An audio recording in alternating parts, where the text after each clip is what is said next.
Good afternoon to the final session. My name is Robert Daly. I direct on China Center and have been very pleased to work with the Wilson Center and the Carnegie Corporation and enable the work of these scholars over the past 2 days. The title of our final panel, The New Cold War Inevitable, Role of Misperception. I think this is a great to end our conference framing. Talking about the Cold War has a proper way to understand U.S.-Chinese conflict has been a major sport over the past 2 or 3 years. It is a well-trodden path, but that still seems to lead nowhere in particular. The jury's out on this. So we look forward to hearing from the speakers today about this question of how to frame U.S.-China relations. I think it's broadly agreed that there's been a major change, that it's a more contentious relationship, but we haven't quite pinned down its nature yet. We certainly haven't pinned it down in a way that is actually a helpful guide to policy. There has been a cottage industry in framing papers about U.S.-China relations over the past several months, each of which, whatever the merits of its analysis might be, clearly wants to be the one that lands that really pithy phrase that frames U.S.-China relations in all their complexity, but which also sticks in the popular imagination. People want to be George Kennan. They want to find that phrase. And while there's a less useful aspect of that desire to be pithy, it's actually really important because this is a long-term, high-stakes, high-cost competition between the United States and China. And if Americans are going to be asked to pay high costs and to make sacrifices, and I believe that they will be repeatedly, then they need to be told what this is all about. And so framing mechanisms matter. Our 3 speakers today are not in their research aiming directly at that framework, and we've asked them to first speak to their research projects, and then we'll have a more general conversation, which will touch on a number of questions, including this framing question. We're very glad to have with us today Sara Castro, who is an assistant professor at the U.S. Air Force Academy in Colorado Springs, and she'll be speaking about her research project, Lapnur and the U.S. Intelligence Gaze, Evaluating the American Intelligence Process During China's Nuclearization. She will be followed by Oriana Skylar Mastro, who's coming to us from Australia. Thank you so much for disrupting your day. She is a center fellow at Stanford University's Freeman Spogli Institute for International Studies, and her research paper is titled The Heart of the Matter, Understanding Chinese Intentions in the South China Sea and Implications for U.S. Strategy. Third, and finally, we will hear from Joshua Shifrinson, who is Assistant Professor of International Relations in the Pardee School of Global Studies at Boston University. And he will be telling us about his work titled The U.S.-China Competition in Historical and Theoretical Perspective. Thanks, all 3 of you, for your work over the past year and joining us today. If the audience would like to ask a question, please, throughout these presentations, be in touch with us. You can either use Twitter and tag @Asia Program, that's one way to ask a question, or you can send us an email. Please send emails to asia@wilsoncenter.org. That's asia@wilsoncenter, one word, .org. We look forward to hearing from you. Okay, Sara, could you lead us off, please? Sure. Thank you, Robert. And I also wanted to say thank you to everyone at the Wilson Center, Abe and Lucas, for organizing us this year, and to Carnegie for funding this project. I really appreciate them recognizing the need that was there for this project and implementing it. I also wanted to start with a disclaimer that my views today represent my personal views, and I'm not here representing the Air Force, the Department of Defense, the US government, or any other agency or entity. Okay, so with that, I wanted to start off with a little bit of a thought experiment. Okay, so I want you all to think about, and don't overthink this question, just go with your first impulse. Would you want to get the COVID vaccine that's designed in China, Sinovac? Yes or no? I'm guessing that many in the audience, your first reaction is no. Okay, so that, that right there is not the interesting part of this. The interesting part is the follow-up question, why? So I think for many in our audience, the answers to why are very nuanced. Okay, so you might tell me, like in the last panel, we talked about safety and transparency regarding safety. And we all know these examples about food safety and melamine in the baby formula and these kinds of things, right? Several of us study authoritarian regimes and governance and implementing things like a vaccine safety protocol. So I think the answers from people on this call might be very nuanced. If we spread this question out, though, to the rest of the US, I think we would probably start to lose some of the nuance and get into answers that maybe would even be a little shameful to say and to hear, right? So we start to maybe hear about things that would lead us to think about race and ethnicity, perhaps, communism, fear of authoritarian states, conspiracy theories, the assumption that economics, China being a poor country, could influence the outcome or the success of its science, assumptions that US and European medical science are superior, these kinds of things. Okay, so to be clear, I didn't study COVID vaccines at all. In fact, my research had nothing to do with medical science, but I thought that starting off in this way gets us to thinking about the subconscious and emotional aspects of US-China relations that actually my project did uncover something interesting about, something that I wasn't expecting to find. So I'm not sure if my project would have had the same results if it hadn't been for this kind of crazy COVID year that we were in. So what has happened as a result of not being able to travel to archives, which was my plan for the Wilson year, I looked to these digitized sources of information that I wasn't expecting to look at. And in the backdrop of the year that we've all had, it has caused us to think more about these issues of privilege and exceptionalism than I think we might have in a different year that wasn't 2020, right? So all of that influenced, my approach to these materials that I was looking at, which were about China's nuclearization. Okay, so the project that I did compared what is actually a pretty fulsome historical record of the facts about China's nuclearization with intelligence reports from the US that tracked that nuclearization as it was happening. Okay, so I think the archives probably has a lot more materials about this issue from the US side that I could not access. But I did actually find a good number of declassified, some of them redacted, but national intelligence estimates. And so my project ended up comparing what we now know actually happened with China's process of nuclearization and putting that timeline up against what these NIEs said. And so, I had originally expected to go into this project looking a lot at interagency rivalries in the United States, in the US intelligence community, and sort of picking apart how that affected the assessment. And that was just not possible from these national intelligence estimates, particularly because national intelligence estimates try to represent the sense of the community. But an interesting thing that I did find was that over the decade and a half of these reports that I looked at, they all had sort of a very similar consensus. And it was two things. One, we have a massive intelligence gap in the US towards this issue of China's nuclearization. So all of the reports start with this disclaimer, we have no idea what we're doing on this topic, but they then go on to say, we're pretty sure that China can't do what it thinks it's going to do. And we're pretty sure that, first of all, they're not going to be able to design a nuclear bomb. If they do, it won't be without, on their own. They'll have to have lots of help, presumably from the Soviets. And if they even get to the point of a bomb, they won't have a missile to deliver it.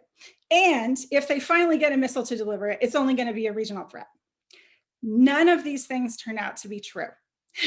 And in fact, what I found as I was going through these reports is that the US intelligence kind of was subject to these biases that are, so familiar to us as IR scholars now that we teach undergraduates about them. So I'm talking about mirror imaging, confirmation bias, failure to test basic assumptions. These are glaring in these reports. And then the subtext behind the explanations gets us into a lot of paternalistic attitudes and borderline Orientalism. Okay. And specific examples of those latter two things were hard to come by in these reports. And I wouldn't have expected to see those in these kinds of reports. I think those things would have been more likely to exist in correspondence or other types of records, and that's a project for future research. I think it would be interesting. So getting into some of the meat of this case for a minute, analysts in the U.S. were right to assess that China would have a hard time developing a bomb. Okay, so that assessment on its own was not wrong, right? So Mao Zedong was the first to decide that they were going to proceed toward a nuclear bomb. And he did this at a subset of a Politburo meeting in January 1955. So in this closed door meeting, he calls together nuclear scientists, the ones that were in China, and he says, we need to develop this bomb. Let's get started. The actual bomb, the first successful test that they did at Lopnor in Xinjiang, this nuclear test site they built completely from scratch, that was in October 1964. So we're looking at a decade from deciding to do it to doing it. And they did not end up having Soviet help. So the US had assessed that they would need it. They didn't end up getting it. Okay, so in those 10 years, China had to locate the resources and the personnel, indigenous personnel, not Soviet aides, for the project. They had to construct all the facilities and logistical chains. They had to process the materials. They had to mine the materials in many cases. After finding the mines, they had to implement all the scientific techniques and on their own. Okay. Meanwhile, anyone that knows anything about Chinese history knows the time period between 1955 and 1964 was a little bit volatile in China. And so this is a time of mass starvation. It's a time of major changes in the way industrialization is happening and the way that China's using the military and political legitimacy, right? So at any point, this project could have dropped off the radar, but it didn't. And in fact, in April 1956, we have Mao at a Politburo meeting explaining his rationale, why this is such an important part of the strategy, and he doesn't ever see it dropping off the radar. He says, not only are we going to have more airplanes and artillery, that's part of their military strategy, but also the atomic bomb. In today's world, if we don't want to be bullied, we have to have this thing. So right from 1956, they're determining that deterrence is an important part of their future existence in the world. And that's why this became such an important project on the Chinese side. Okay, so getting back to the US side for a minute, and I'm closely watching my time here. There were a few reasons why I assess that it was difficult for the US intelligence community to come up with the right answer on this China question. Okay, I think when we think about US intelligence, even when we're thinking about it in the 50s, it is heavily colored by this sort of Jack Ryan, Tom Clancy, Cold War spy movie image that of course they could do anything. And that is definitely not the case in the 50s and 60s. So we are looking at an intelligence community that's very new on the scene. They are still coming to terms with what it means to be a professionalized analytic corps. Okay, so that whole idea of what that profession is, testing assumptions, all very new. Moreover, the collection was still coming into focus. So Americans had made a decision to prioritize expensive technical means of collection, such as overhead imagery, okay? They found later that these means of collection can often lead to a confirmation bias, Okay, you have to send this thing out. You have to target it to look for something, which means that you know what you're looking for. This was a trap in the China case. They were specifically looking for factories that would have a certain signature of producing plutonium. That is not what China did to get its bomb. And so looking for those things didn't get them the intelligence that they needed. So the technical bias was one of the problems that the IC had at this point. Another problem was the issue of hard targets. They had no people on the ground in China. So human intelligence, when it did come in and it wasn't a priority, it came from Hong Kong or Taiwan or these other places. Okay, and then lastly, a lot of the people with expertise, in particular on China, had been weeded out of the government during McCarthyism. So they'd either left voluntarily or been forced to leave. And the remaining people that had expertise on China kept their heads down in a certain way. Okay, so these are all factors about the US side that is making it difficult to get through to the answer on this question of nuclearization in China in the 50s and 60s. So the first assessment that I saw that kind of set the tone for all these other assessments was actually by an analyst named Sherman Kent, who's very famous. The CIA's School of Analysis is named after him. He's one of the most famous historical analysts. And his assessment on this question of will China get the bomb in June of 1955, he says, China almost certainly would not develop significant capabilities for the production of nuclear weapons within the next 10 years unless it were given substantial external assistance. And so it's just completely wrong. They don't get assistance, and they do it within 10 years of this assessment. Now, this assessment really shaped the way analysts continued to go after this issue. And so there were core assumptions behind this assessment that led analysts into trouble. One of the main ones, and other biases kind of branched off from this, was there were two paths to a nuclear weapon. And so the US, the Soviet Union, had pursued this plutonium path. And it was a little bit more costly, and it was a little bit more difficult to make a bomb that way, but it was easier to get the materials and thus more efficient. And so this is where we see mirror imaging. The US assumed that China would follow that path, particularly if they had Soviet help. In fact, China chose this other direction and went down the path of enriching uranium. Factories had a completely different signature. They weren't what the US was looking for. Okay, so the mirror imaging led them into this confirmation bias problem where they're sending assets to look for the wrong things. Then the third problem comes up when they start having Corona satellites, start having U2 technology that can take pictures. They're finding the uranium factories, and because they're not testing their assumptions, they never realize their mistake. And in fact, Taiwan had even sent a human intelligence report saying, no, you're wrong, they're going down the uranium path, and the US analysts dismissed it. Okay, so all of this example was enlightening for me in the context of this year. Okay, I don't think that US intelligence analysts are the ones that need to hear this story as a cautionary tale. Okay, they relived this in Iraq WMD, and we've had massive intelligence reforms, and now all analysts get training about confirmation bias and these things. So I don't think US intelligence is my target audience here, but I think many of the same problems in understanding China that were at play in this case are still with us. And I can see them in examples such as when new information comes out in the news, like this big example of Chinese espionage and Eric Swalwell that came out a few weeks ago over the holidays. Remember everyone's shock and awe and surprise and conspiracy theories about this?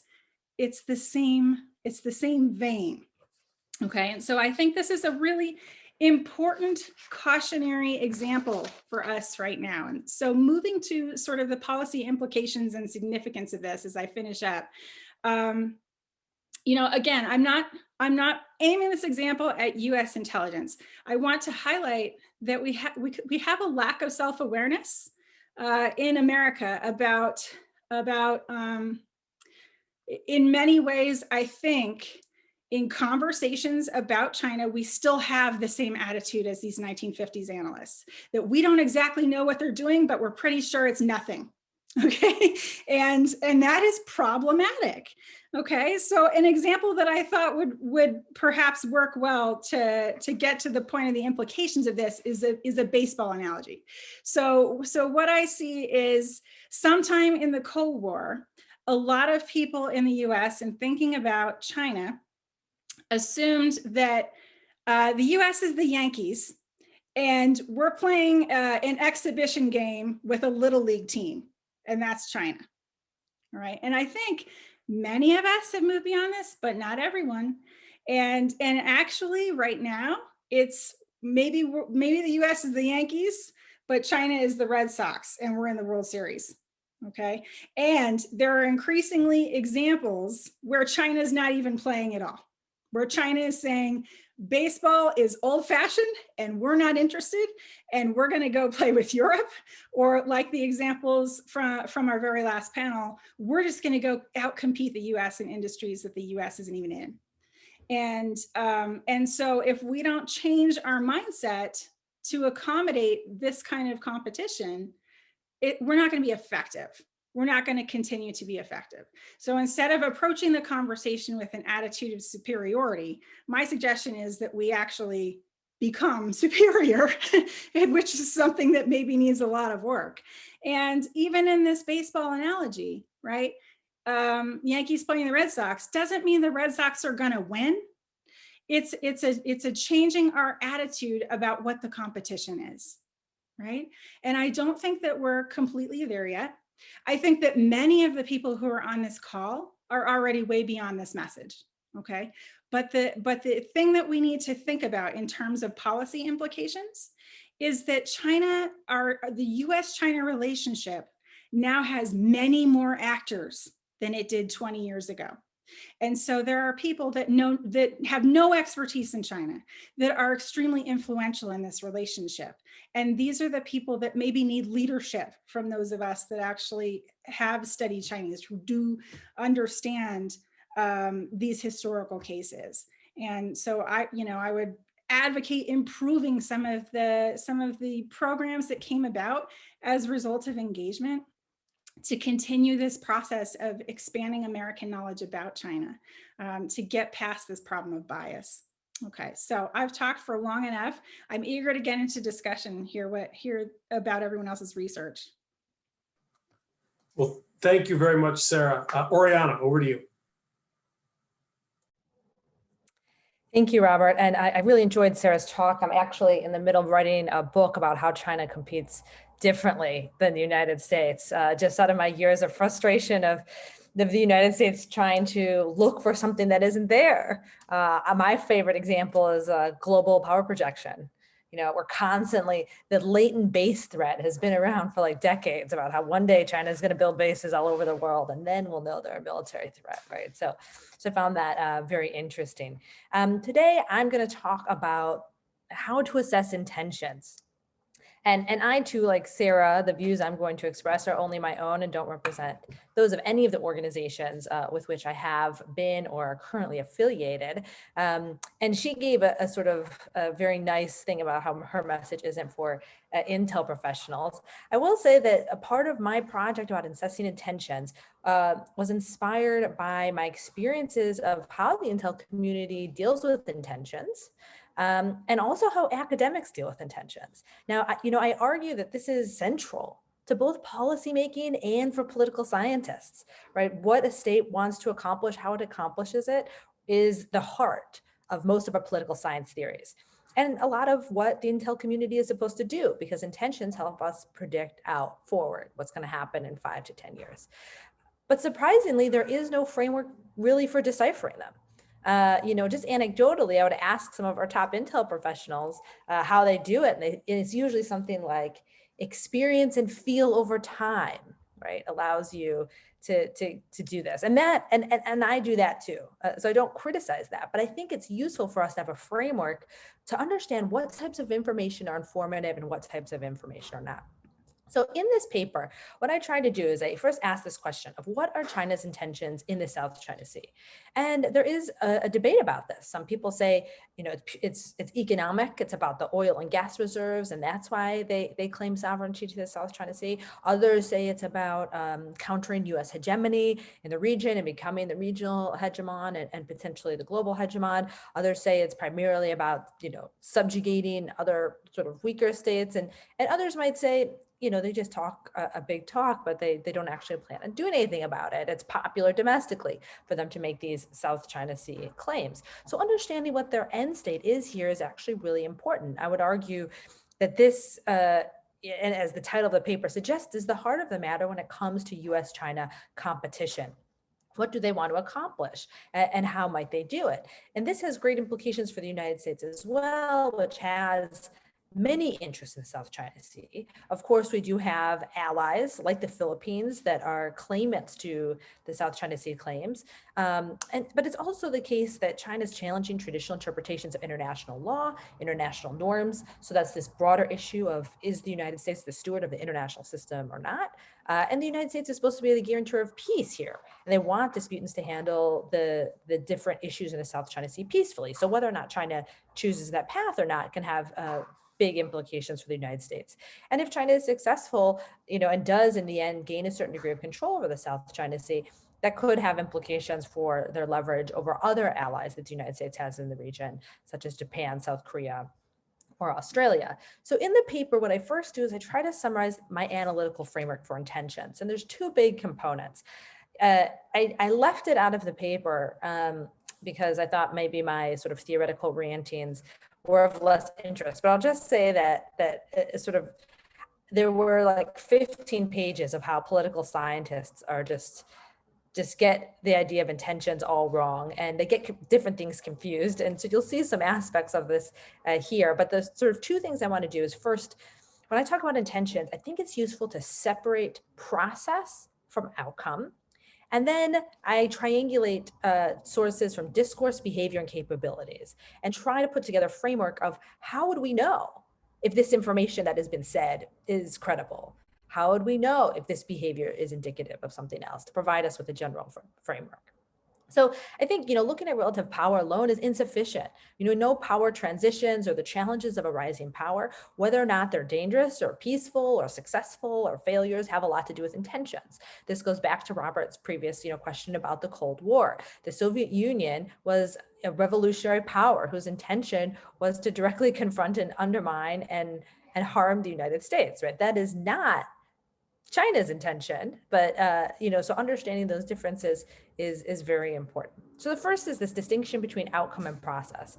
I think this is so important because even if we use words like revisionist, which I do not like, because people think about it in different ways. Some people think revisionist means you use force. Some people say you want to change the international system, but you can be revisionist and pursue your goals within the confines of acceptable international behavior. For example, a country might want to change its territorial status, but attempt to do so through legitimate means, like Kosovo declaring independence in 2008. Right? That is technically revisionist because it's changing the international order. Or a country might have a completely legitimate objective, say economic growth, but then pursue it by seizing and occupying a neighboring resource-rich state. Right? In that case, their outcome intentions are, you know, not bad, but the process intentions work. And going back to something Sara said about some of our biases, I think when we talk about intentions, we have to be clear that good and bad intentions are subjective. Whenever I think we add clarity when we say, instead of saying, are these offensive, defensive, revisionist, status quo, is it good or bad for the United States, right? China's, you know, process intentions, how they want to do things, you know, might generally not be offensive, not be revisionist, but still not be good for the United States. And so trying to think about it and just admit that this can be a subjective assessment and that different countries have different interests and therefore are going to see intentions differently is important. And then in the paper, I triangulate these three sources of information. I look at China's national discourse on the South China Sea, its behavior in the South China Sea, and then the military capabilities that they're currently developing. And I weigh the different pieces of information, and I very clearly lay out the biases of the information to come to a conclusion about what we know and cannot know from this information. So the first is Chinese discourse in the South China Sea. I would say that Chinese specialists in general look to a number of documents when trying to assess Chinese intentions. For example, you have a category of official documents and speeches made by senior party officials, and you might also have discussions among Chinese academics, think tank experts who may be informed about, and in some cases may even influence those internal discussions. And so I look broadly at both of these, but focus a lot on the leadership. When considering what discourse can tell us, a lot of China specialists, whenever I present, people always say, well, how authoritative, is this? And especially in a communist system, like, everything that people say, is it true? Is it not true? But actually you learn so much from China based on what they say. And there's a few factors that help us evaluate the bias. So the first is the content, right?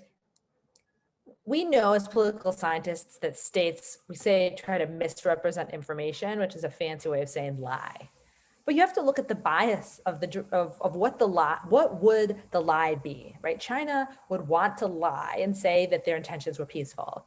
So if we see a lot of indicators of them saying our intentions are not peaceful, right? Just like if the Chinese, in Sara's case, were like, we're going to build a nuclear weapon, right? The bias is that they would want to hide that. So if they reveal it to us, it does suggest that it's more credible. So the content really matters.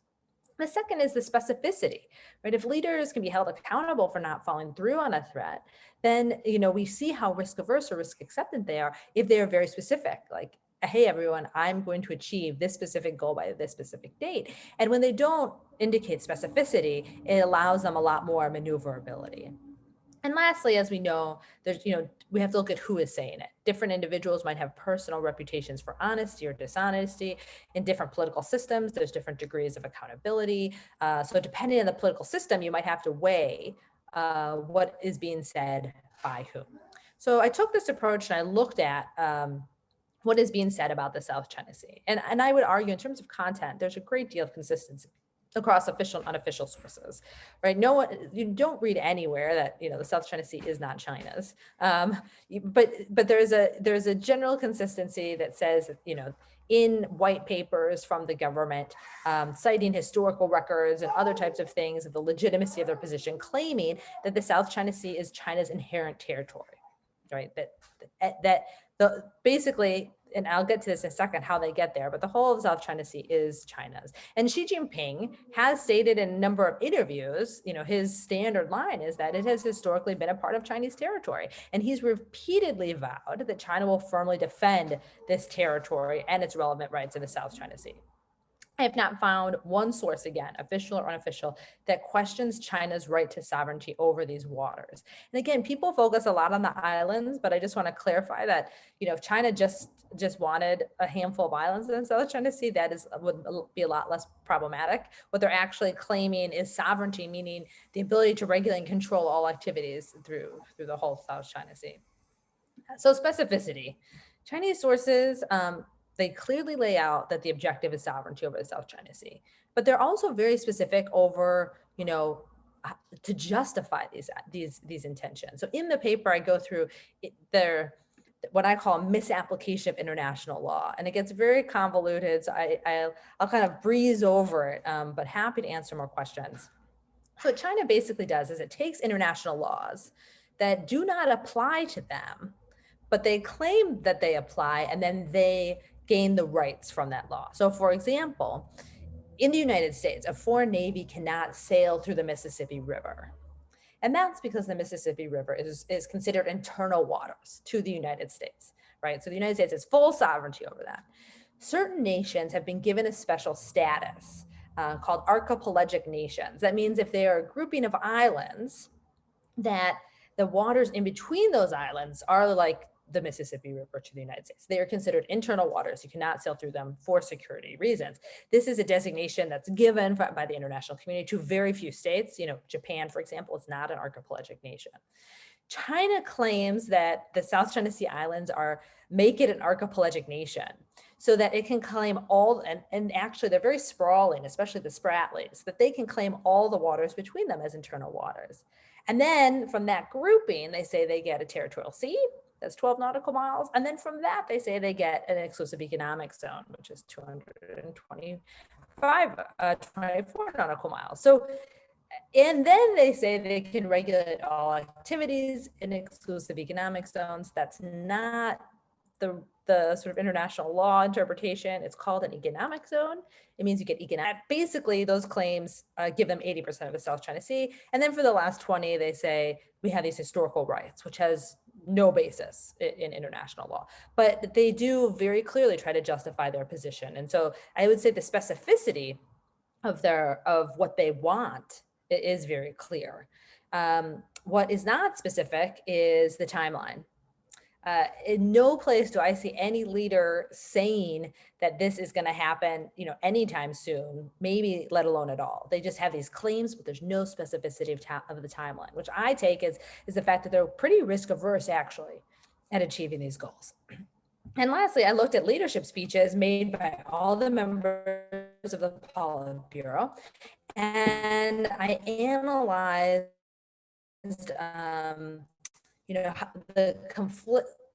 the different content in terms of conflict versus speeches. Most speeches about the South China Sea were about cooperation. The content of most Standing Committee Politburo members, except one, and that is Xi Jinping. The majority of his speeches and the majority of all content that is about conflict on the South China Sea came from Xi Jinping, who is the top leader in China. And so I would argue, based on the Chinese system, we should listen more to him than anyone else. So just to sum up again, I think the national discourse does tell us what their outcome intentions are, but it reveals very little about how they hope to accomplish it, right? If they hope to accomplish it through, debate, discourse, and diplomatic exchanges, that's a very different situation. And so in the rest of the paper, I go through their behavior and their capabilities, which I think are better indicators of process intentions. And so I go through their behavior. I look at basically all their activities in the South China Sea in recent years. And I review these activities to say, what is the degree to which China relies on military power versus other tools to promote its interests? So I look at lawfare and economic coercion, gray zone activities, and traditional military activities. And for those that follow this, unsurprisingly, the vast majority of Chinese activities when pursuing their claims in the South China Sea are in the non-traditional military realm. They're diplomatic, legal, economic. Now they are coercive, right? So they're not, that's not great, but they don't rely a lot on traditional military activities. Only recently have they started to increase the military presence and operations, and their activities have increased in frequency, complexity, and aggressiveness. But again, it's a very small portion of the way that they're pursuing their claims more generally. So I think this really collaborates the conclusion based on discourse, because they have increased the frequency. And if you look at what they do and where they do the sovereignty over those waters, right? But they seem to be relatively risk averse because they do not rely on traditional military goals, right? A lot of people look at their gray zone activities, their reliance on non-military means, sort of paramilitary, maritime militia, as a sign of Chinese aggressiveness. But I actually take it as the opposite, right? This is a sign of Chinese risk aversion. Otherwise, they would be using more traditional means, but they want to gain something at a relatively low cost. So I think in terms of process, it seems like they're prefer to rely on diplomatic, economic, non-military means of coercion. And then the last point in the paper, I look at Chinese military capabilities, specifically relevant to the South China Sea. So I look at the broader modernization efforts of the Coast Guard and law enforcement, the maritime militia, and the Chinese Navy. There are a number of advancements that have significantly changed the balance of power in the South China Sea. But I think one of the most important things has to do with the actual military capabilities on the islands. And so in the paper, I go through the specifics of not only the capabilities that they've put on these islands after they reclaimed 3,200 acres of land, but also the rotational deployment. So things like, I have a list of all the past exercises of the past year of like, early warning aircraft going to those islands and other fighters going to those islands. And the bottom line is, if you wanted to establish control, military control over the South China Sea, the types of systems that they're putting on those islands and rotating through those islands are the exact ones that you would want to do that. There really is no other explanation for them. And my Chinese colleagues would say that, all of that is purely defensive, and they are correct. But the problem is that the South China Sea is not theirs to defend. Right, so they're defensive in that they're meant to keep everyone else out, but I think that can be very indicative of what they want. So in the paper, I go through in much more detail than I can given time the force posture on these islands. And my main conclusion is that the review of the military capabilities, coupled with their behavior, right, the harassment of other claimants and using mostly economic, diplomatic, legal, and gray zone type of tools, supports a number of conclusions about China's intentions with high confidence. We know that it seems like they intend to gain a military advantage in the first island chain and to establish control over the South China Sea. There's really no other purpose for this military buildup. But we know, what does control mean? At the very least, it seems to be preventing other countries from exploiting some of the resources found in the water. The behavior is designed to prevent a lot of that. But it's really less clear to the degree to which they would disrupt any other kind of commercial activities. I'm much more confident they want to prevent military activities and maybe severely restrict resources. No evidence in any of this that the commercial activities would be harmed in any way. So I think this suggests three things about process intentions. I think they want to continue to focus on non-military means to compel other claimants to capitulate their control. Use primarily law enforcement platforms against other claimants to keep the tensions below the threshold of conflict, and rely on the maritime militia and law enforcement to engage in gray zone activities suggests to me that they're relatively risk averse about engaging directly with U.S. forces. So my bottom line assessment is Chinese intentions in the South China Sea are problematic because what they want, not because of how they're doing it. How they're doing it is problematic only because they're successful, only because they're effective, right? But not problematic in the way we think about use of force overturning kind of international orders types of problematic. So I will leave to the Q&A some of my recommendations and some of my broader thoughts on whether or not we're in a Cold War with China. This paper summarizes some of my views, which is basically the Cold War analogy is not useful because this is so much harder. It is so much harder to deter and defeat Chinese aggression for technology, geographic, and diversification of power reasons than it ever was in our competition with the Soviet Union. So with that, I will conclude and pass the torch to Josh. Josh, pick up the torch. You're on. Great, thank you all very much. And as the last speaker on the last panel of the last day, it's my duty to speak extra slowly and to enunciate very clearly. So I should also preface my remarks by noting that I am purely an academic. I do not speak for the U.S. government. I have no affiliation with the U.S. government, which means I can say whatever I want and no one can tell me otherwise. So actually, though, I also want to echo my co-panelists in thanking Lucas, Abe, Rob, the Wilson Center, the Carnegie Corporation for supporting this exercise. And I should also begin with a disclaimer that I am not an expert on China, or Asia. I have no regional languages. I am a student, or I study great power conflict, great power politics, with a particular focus on American foreign policy. But the beauty of this fellowship is that it gave me the purchase and it gave me the purview to think through how we can apply some of these standard concepts when we talk about great power politics to the nascent U.S. Chinese, what people call great power competition. And we heard Sara and Oriana highlight the novel elements of the contemporary great power dialogue, the contemporary nature of great power politics. I'm actually going to try to resuscitate some older concepts and suggest there may be also continuities as well, and that everything is not created from new. And what I do in my paper is I tackle the question that Robert posed to us at the outset. I actually tackle the question of, well, first of all, what is great power competition as a concept, right? This is a phrase that's often utilized and often thrown about, but never really defined. Second, what are the different camps in the American foreign policy establishment today about the nature of U.S.-Chinese competition? So what are the different tribes, so to speak?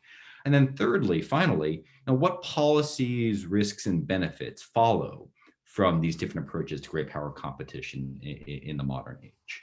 And then the overall punchline, the overall hope here is that I would like to calibrate how concerned the U.S. should be that we are in a new era of great power competition, as the phrase goes. So let me tackle these questions in order. First of all, what is great power competition? Again, this is a term that's bandied about with gusto these days. It's never defined, however. The National Defense Strategy, which introduced the concept, the National Security Strategy of a few years back, that also introduced the concept into policy dialogue, never defined the concept. Efforts by the RAND Corporation and a variety of think tanks to define it, come up with mutually exclusive, or in some cases contradictory definitions. So we're using a term that is poorly defined. And whenever we use terms that are poorly defined, poor concepts, it's a recipe for policy drift and policy failure. So with that in mind, looking at diplomatic history and drawing from some of the IR literature, I'm a political scientist by training, though I try to turn in my card on a regular basis. Looking at diplomatic history and trying for an inclusive approach, I think we can simply define great power competition as situations where the world's leading economic and military actors, the states traditionally considered great powers, seek relative gains and advantage relative to one another, that is, on those matters which affect their economic and security well-being. On those matters which affect their economic and security well-being. Now, this may seem broad and inclusive, and I think that it is, but a couple of big implications follow, right? Number one, if we're talking about states that are focused on their economic and security well-being, even though this is an internationally focused concept, it also implies that there has to be some concern with the state's domestic well-being. A state waging competition has to, by logic, pay attention to its foundational ability to sustain economic and presumably military efforts in the international arena. Second, this is not necessarily about the use of force, right? Competition does not necessarily involve the use of force. It may involve posturing. It may involve the threatened use of force, but violence and warfare may not actually break out. It may occur, of course, but it's not necessary. It's not central. It's not organic to the definition. And then finally, if we talk about great power competition and states competing with one another and states seeking relative advantage for one another, it also puts a premium, it also puts a premium on states finding ways of crafting rules of their own, finding formal or informal arrangements that can adjudicate or at least clarify the ways in which and conditions under which they will compete, and partly to keep this competition, keep competition, from spiraling out of control. So let me just throw that on the board and take that for what it's worth. Significantly, though, when we define great power competition in this way, it also draws a distinction, I think, to some synonyms that we often use in the policy discourse. And I want to flag two of them. First of all, great power rivalry, and second of all, great power Cold War or Cold War competition. Rivalry, when you dig into the terminology and dig into rivalries in history, it involves, economic and security competition like in standard competitions, but it also involves another element. It also involves this hostile image of the other side, this kind of intrinsic adversarial assumption that drives states to think the worst of the other side's intentions, to echo Oriana's work. Partly as a result, partly because of the assumed hostility, the use of violence becomes a legitimate and even normal part of the great power, can become a normal part of the great power relationship. And so rivalry is one close synonym, but the other one is Cold War, right? And Robert, I know we're going to talk about this more in the Q&A. When we start talking about Cold War, again, we're discussing economic and security competition, but there's also, by analysts who use it in historical terms, a strong ideological or normative element, right? Cold War competitions are not just about the economic and the military foundations of a state or economic and military resources. It also involves rules of how states structure themselves at home and or abroad, the rules of the game, so to speak. And so with all that in mind, what do we see when we start analyzing the US foreign policy discourse about China and the US-Chinese competition? And here I actually think we find three different schools of thought on the nature of US-Chinese competition. The first school is what I'm going to call the traditionalists, right? People who think the U.S.-Chinese great power competition is very similar to those of other great power competitions that have occurred in European, Asian, Latin American, North American history. Here, the advent of U.S.-Chinese tensions and the sense that the U.S. and China are in a competition is actually not an interesting development in a way, right? It's actually a statement of great power politics tend to be competitive. States care about relative advantages, and the world is just resetting. The post-Cold War world was this unique moment in history. It waned as secular trends in the distribution of power changed, and now we're back to something that adhered to almost every period of history prior to the most recent one. As a result, this is actually not necessarily a problem for the United States, or rather the threat is not draconian. It's a situation to be managed where policymakers need to mix competitive elements as well as cooperative elements, finding ways to avoid outright military warfare to sustain a steady state. The way I think about this is there's no end result of competition. Competition endures. The point is to arrive at a steady end state. No end result, a steady end state. And in particular, focusing on mixing economic and military elements, that is hard power elements of one's national well-being, national materials, national strength to obtain the outcome sought. First school of thought. And I should add that this is a school of thought that is prevalent in the Biden administration. We saw elements of it under the Clinton and also W. Bush administrations, despite early rhetoric to the contrary. In contrast, there's a school of thought that really does treat the U.S.-Chinese competition more closer to a great power rivalry. And perhaps unsurprisingly, given that rivalry involves some degree of military emphasis and some hostile imaging of the other side, this is an approach that's very prominent in the defense world and among many defense intellectuals. Here, the concern is not that the US and China have ended up close to a situation that obtained in history before the end of the Cold War, It's rather the concern that China is actually seeking material preeminence in and beyond East Asia. And this can be sought through a variety of mechanisms, but the overall idea is that China is seeking hegemony in East Asia, right? Meaning that the US, insofar as hegemony is control over the events of East Asia, the US must be prepared to contest this up to and including the use of force. And so it's a situation that drives the US to pay attention in particular to the military instruments of statecraft. Finally, we do have scholars and analysts who treat the U.S.-Chinese competition as closer or as close to really a second Cold War. And we see this in the popular press. We see this in the pages of Foreign Affairs. This is an idea that dominated heavily in the Trump administration with Secretary of State Pompeo and Vice President Pence in particular framing U.S.-Chinese relations in Manichean ideological terms. But it's also a view that's very common among think tank scholars and some academics.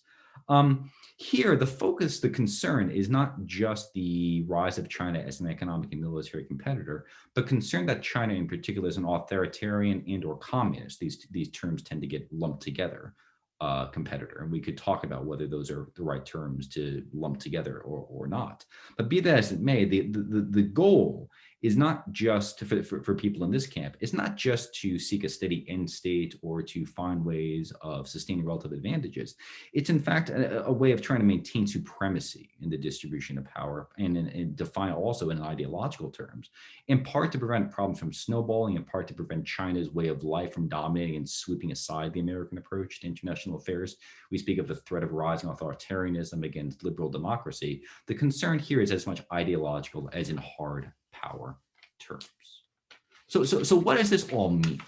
Well, I think depending upon which perspective one holds to, there are actually some really stark implications and some stark divergences as well as to what these different approaches prescribe for the future of U.S.-Chinese relations and how the U.S. needs to think about what its competition is going to look like. Those focusing on traditional forms of U.S.-Chinese competition, again, as I mentioned, really don't emphasize an end so much as an end state, a steady end state, meaning that people who speak about traditional forms of competition are actually embracing complexity. It's accepting that there's going to be a fluid and ever-evolving mix of competitive and cooperative elements in the U.S.-Chinese relationship, in which, by the way, American domestic politics and Chinese domestic concerns are going to play an outsized role in shaping the mix between competitive and cooperative elements any given point in time.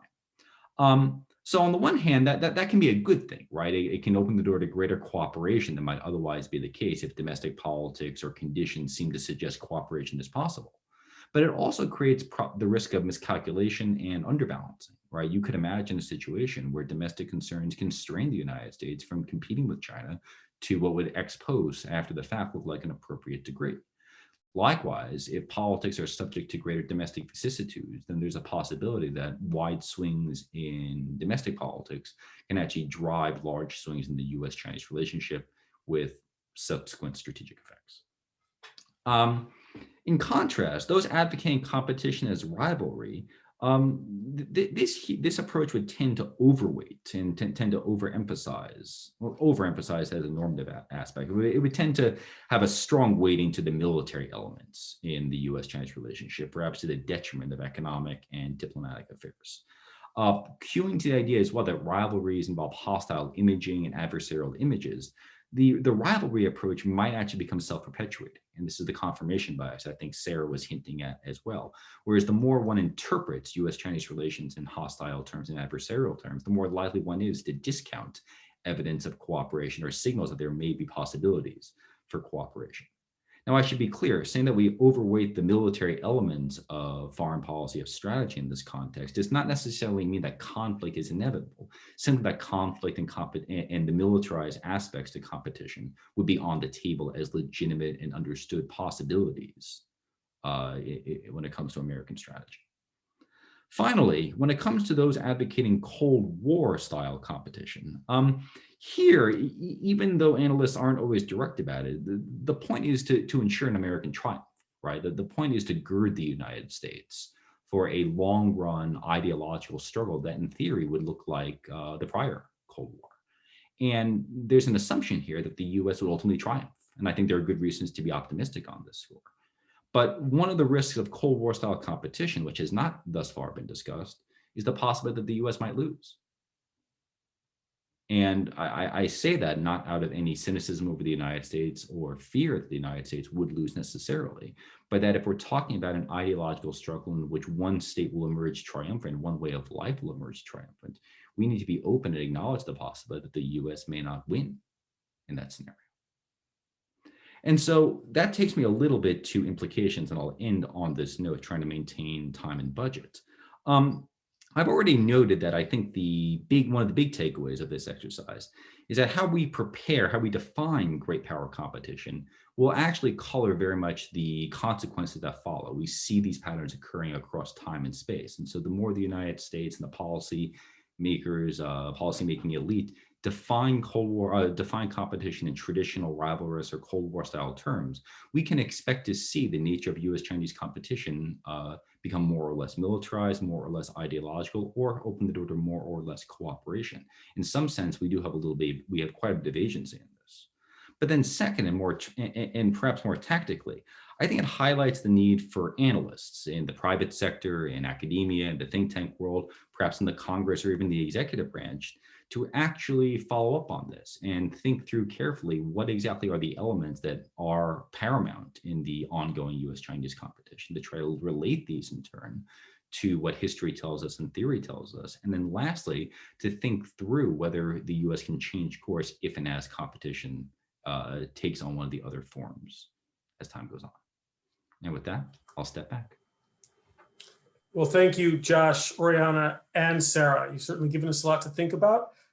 Members of the audience, again, if you would like to ask a question to any of our speakers or throw something out for all of them, you can get in touch with us via Twitter by tagging @AsiaProgram or send an email to asia@wilsoncenter.org.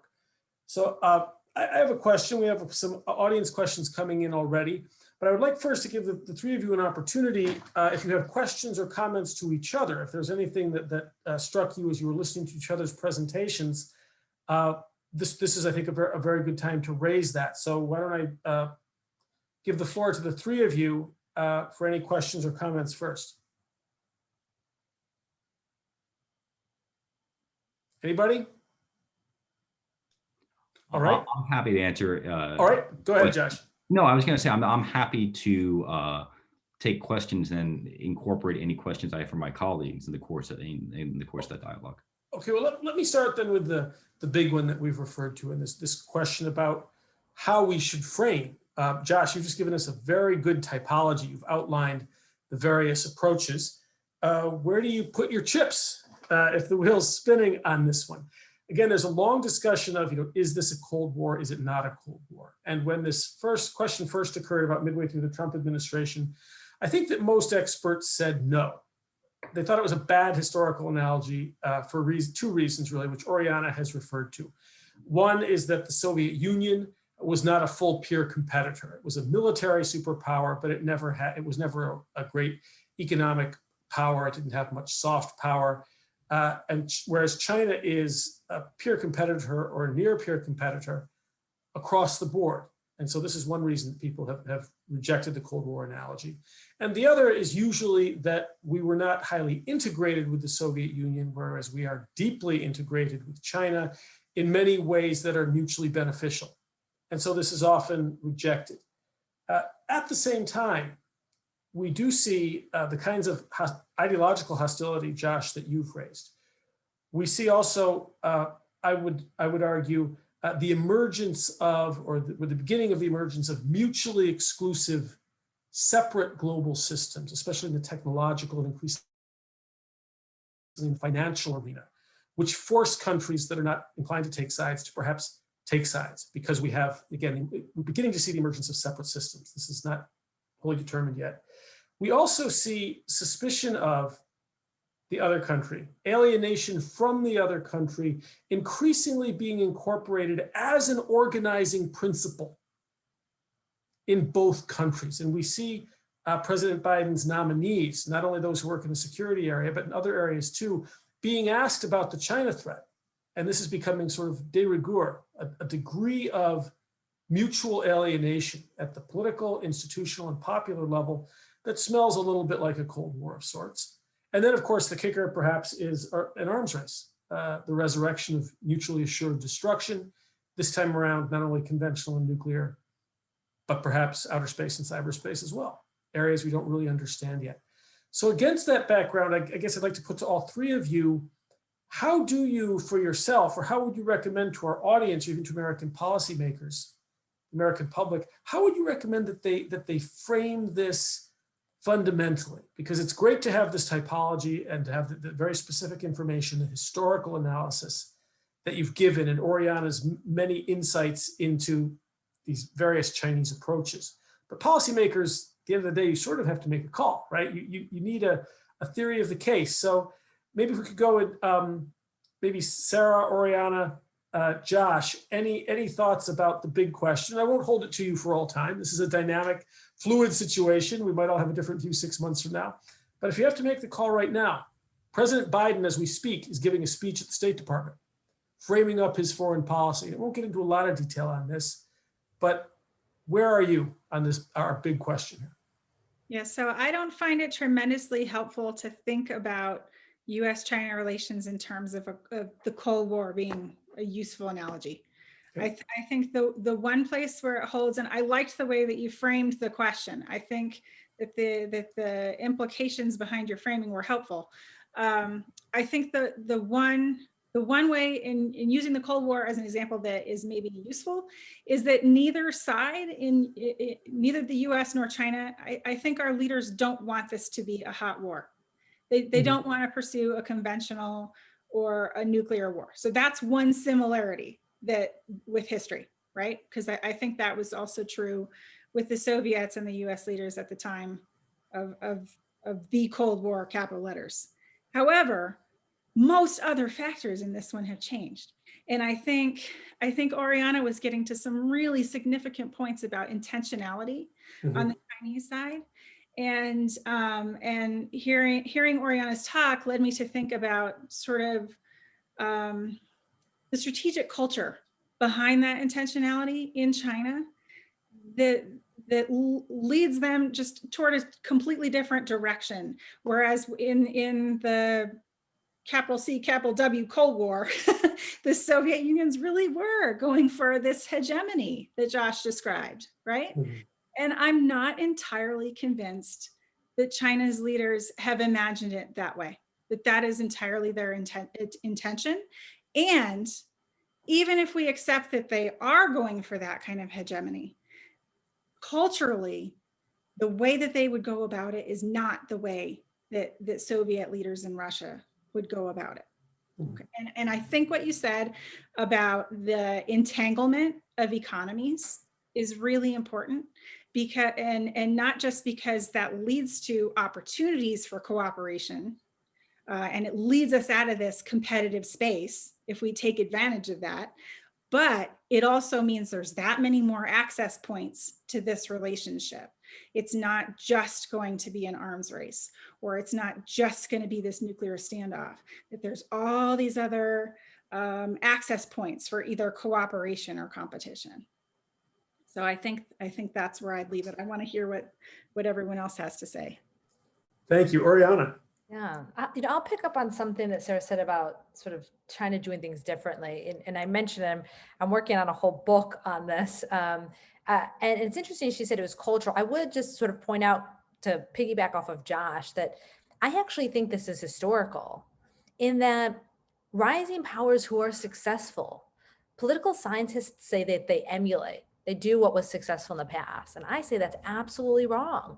What they do is different. They pursue different pathways of power. They try to compete where competitive forces are the weakest, and they try to leverage their comparative advantages. That's how you're successful. If you try to directly confront the established hegemon when you're in this weaker resource position during your rise, that's usually when you fail. That's usually when we have these like hegemonic wars, and the rising power in the end doesn't reach and maintain that great power status. And so in my view, the Cold War analogy is not useful for a number of reasons. I slightly disagree with Sara, because I think the possibility of hot war is real between China and the United States. And maybe it's because I'm not a good historian, but it seemed less possible because of mutually assured destruction between the Soviet Union and the United States. We don't have that kind of nuclear relationship with China. China views nuclear weapons completely different than the Soviet Union. And maybe it's naive, but the militaries on both sides are actively preparing for limited conflicts, and both sides believe we can fight each other without it escalating to nuclear war.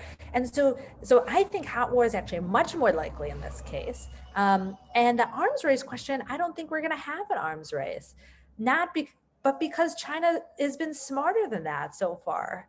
You know, they look at Cold War history and they think the Soviet Union tried to directly compete with the United States militarily, and it led to the collapse of their system. China doesn't need to have the same military the United States has to beat us, right? Because the conflicts that they're thinking about are ones close to home. I, like, as someone who works on military history, military planning, strategy, I would love it if China decided they wanted to be a global military hegemon. Because back to Josh's point, the United States wins. Hands down. China is horrible at projecting power, like far from their shores, for a number of reasons.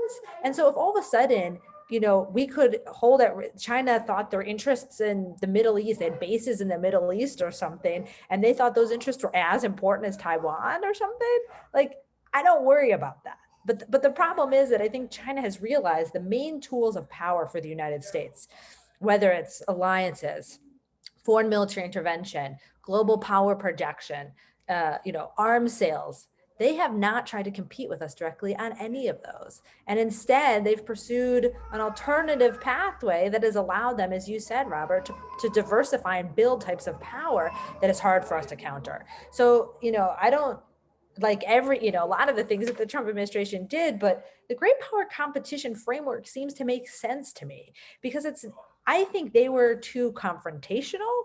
They weren't competing, they were confronting. But I do think that we are in a competition. And just to, Josh said that there was this sort of peaceful period in the 90s or whatever, but I would just point out that at least, my book starts in 1990, because that is, I think 1995 is kind of the start of China's real rise when you think about it in the, besides just economic development. And China's been competing with the United States since then.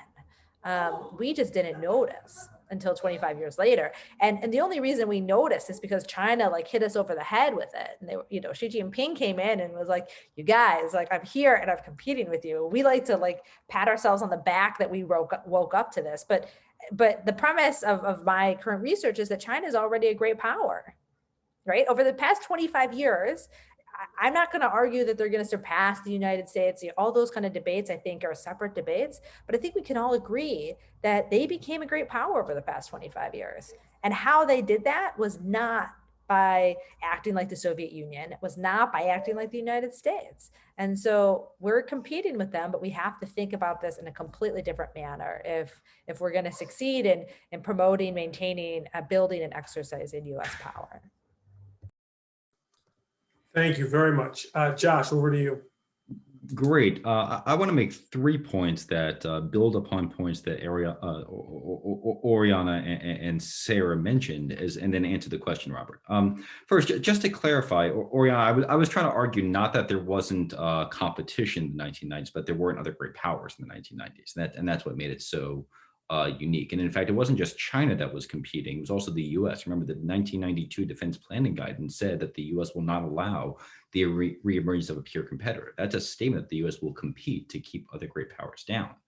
Or potential great powers down, excuse me, which is the subject of some other work that I'm doing at the moment.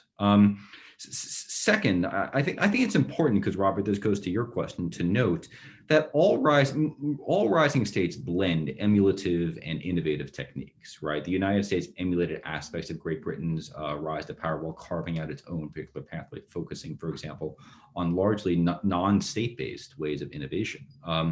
Which is important, because I think that China today, and the question of to whether the US and China are in a Cold War style competition, hinges heavily on what we understand to be the sources of national strength and the ability of different states to endure as great powers, independent or separate from a integrated or with a competitive relationship as the backdrop.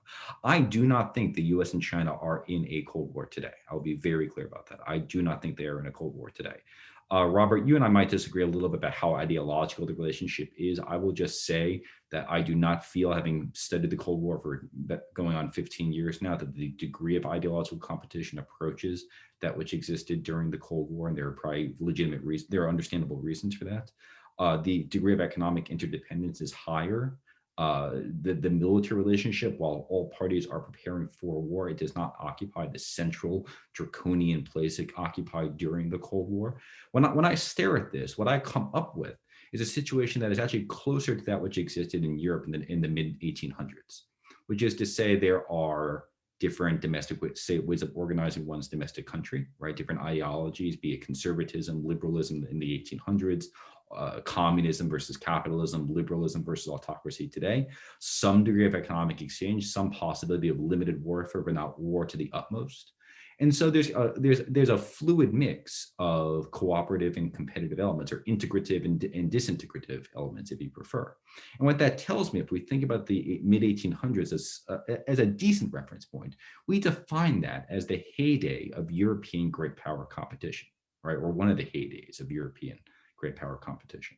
And I say that, and I think that's very important, because what it says to me is that the US-China competition feels different to the United States today, partly because our national experience has hinged heavily on the Cold War and the post-Cold War worlds, periods where the US had a clear ideological and military competitor, and then a period where the US was the sole great power around. And instead, what we're encountering today, as you said, Robert, is a peer competitor which has both cooperative and competitive elements. That's just great power competition. This is a return to the international norm, the international standard, and nothing else. So 3 extremely rich answers. Any responses to each other's responses on this one before we move on? Yes, Sara. So I just wanted to say, I didn't want to interrupt Josh with this little 2-finger, but I think Oriana and I agree more than we disagree. And I think when I started out by saying that a commonality with between now and like the Cold War is that leaders don't want this hot war, I totally agree with what you said, Oriana, that we are more likely to have a conventional war experience between the US and China than we ever were between the Soviet Union and China. And that just, I think, speaks to how this maybe isn't a useful historical example, and to think of us in being like Cold War II with China. I don't think that that's a useful analogy for lots of reasons. So. Yeah, and I just like, piggyback off of that, one of the big issues we have is on coalition building. The ideology is starting to be discussed more, but it's obvious that not everyone in the world believes that China is this huge looming ideological threat in the same way, because we are, the United States is having difficulty, building coalitions to shape the international norms or counter certain types of Chinese behavior. The Soviet Union had to build a wall, right, to keep people in. And a recent report, I think, from the New York Times was talking about how many Chinese, how many people are trying to get back, right? So not to in any way be apologetic to the regime or say that, they're great anyway, but to make it like everyone agrees that the United States is a great partner and China is a horrible partner. And if we just improve our narrative to say that over and over and over again, the rest of the world will come to that realization, is not working. And so I do think what it means is that we have to think about, what is the demand that China is meeting? Why do countries want to engage with China? And some of the cultural explanations, Sarah, that you point out, I hear all the time with this Huawei arms sales, it's like, well, they don't have any other choice. China's stuff is cheap or not as good or whatever, so they're going with China. But I see it as much more complicated than that. Yeah, I agree totally. And I think that, one of the things that I came away with from my research for this project in looking at all these, sometimes when you look at a historical example of something that still exists, it just kind of slaps you in the face, right? And so looking at this blatant paternalism in these reports just made me think maybe this is why we even keep asking ourselves this question about, is this the new Cold War? And that on the US side, that we're having just such a hard time framing and coming to terms with what this competition even is. And I think that speaks a little bit to this pernicious problem of paternalism, that we, during the Cold War, became so convinced, and especially with the outcome of the Cold War, we became so convinced that we had this better way of doing it. And why wouldn't everyone want to do it like us? And why if we host all these Chinese students in the 80s and they see how great it is here, why don't they go back and implement that at home? And now we're sort of, coming to terms with the fact that project didn't work the way we thought it was gonna. And so I think we're having a conversation about why, and this attitude is part of it, this pernicious intrinsic attitude on the US side. Sarah, that comment about things not working out the way that we thought they might, especially as it relates to Chinese students, is a good segue to a question from one of our listeners, Terry Lautz, who's a friend of the Wilson Center and no doubt of many people who are on the line. And this is a question he poses to you, Sarah. Within the US intelligence community, was there any awareness of the many Chinese physicists who were trained at US universities, returned to the PRC after 1949, and worked on China's bomb? It seems their expertise was critical to Mao's success, especially in the absence of Soviet help. If their role was not taken into account, why do you think it was overlooked? Well, I'm so glad to hear this question, because this was one of the really interesting things that came up in the research. So the US intelligence community did know who the scientists were. They weren't completely ignorant about it. They just assumed that these people weren't enough, that their knowledge wasn't enough. And what we now know about them, and what has come out about the training that they did of other Chinese students when they got back. So basically there was this cadre of people. Some of them had worked with physicists that ended up working on the Manhattan Project. Many of them had studied nuclear physics in Europe and in the United States. So they weren't in direct communication with their mentors, but I mean, there were PhD level nuclear scientists. And there were at least 40 to 50 of them, and they trained other students when they got back, and those are the people that made up this program. And so from what I found, and I could look at this more in the archives, right? So I'm looking at these digitized documents, which are mostly at a very high level. The US intelligence community was aware of these people, and they made an assumption that there just weren't enough of them, and they didn't know enough, that coupled with the other structural problems about where is China going to find uranium? How are they going to develop centrifuges? And these things, they just didn't think that China could overcome all of that. They misperceived the capabilities and the intentions, right? Like the fortitude of the intentions to overcome these problems, and that Mao really was willing to bring whatever resources to bear to overcome these structural problems. Thank you, Sarah. We have a question for you, Oriana, from another listener. How does China's claim to historical possessions of the South China Sea compare to Putin's claims that Russia historically possessed the Crimean Peninsula and most of Ukraine? That's a great question. And in general, it really gets to the point that while for national, rejuvenation or nationalism type of reason, states might feel that certain territory that was their territory in the past should be their territory in the future, there is no basis in international law for that. Like, if you could imagine Great Britain saying, well, we used to, India used to be ours, so like India should be ours again, there is no basis for that. So there used to be this evolution, of course, and I'm not a legal scholar, but what international law, the precedent international law for what territory is yours also does evolve. So for example, historical precedent used to be a big part of it. Then it moved into more physical occupation, like you have more of a claim if you are currently there. And so the law is also constantly evolving, but at this stage, and kind of, for Putin's purposes, for Xi's purposes, for everyone's purposes, the fact that a territory at a certain period of time in the past was yours is not actually a legitimate reason for why it should be yours in the future. I think it is interesting just to note, because I'm working on a separate project about China and Russia, that China does not make any statements in support of Russia's positions on territory.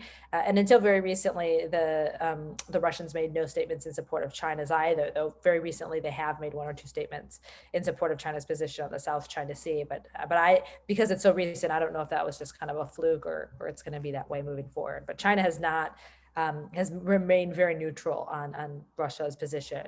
While you think they might have, jumped on that to say, yes, historical precedent, let's do that. I mean, Japan could then say that Taiwan is theirs. I mean, it could really just, devolve into some crazy claims. Thanks. Josh, I'd like to come back to you on these claims about ideological competition. And I think these are a little bit like this vague talk about great power competition, which, as you say, is bandied about a lot, but it's never really defined or broken down. And we see now in the popular press on the Hill claims about ideological competition without any really clear definition of what that means. And the implication seems to be that this competition is going to be won through an Oxford-style debate between Chinese and American moral philosophers, right? That's not how this stuff goes. U.S. China competition in various forms is going to be waged on the grounds of competence and performance, I think, and not on how convincing ideas are going to become. At the same time, there's a lot more use of normative language from both the Chinese and the United States side. The narrative in the United States that China is simply a bad actor, what Senator Cotton called an evil empire. And there's a correspondingly moralized narrative from the Chinese side. Do you see that as a factor? Is that representative of the kind of hostility that could point toward a Cold War?